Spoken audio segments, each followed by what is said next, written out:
বৃষ্টির পানিতে বিলটা একদম ডুবে গেছে, একদম নদীর মতন হয়ে গেছে বৃষ্টির পানি থেকে। এই বিলে অনেক প্রকার মাছ আছে। দেখুন গ্রামীণ স্টাইলে কিভাবে মাছ ধরা হয়। এই যে দেখুন, এর ভিতরে অনেক মাছ, পুঁটি মাছ, ট্যাংরা মাছ, কই মাছ। এই মাছটা কিভাবে ধরা হচ্ছে দেখুন।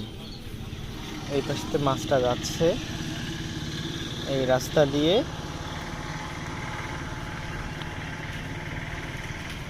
এইভাবে মাছটা ধরা হচ্ছে।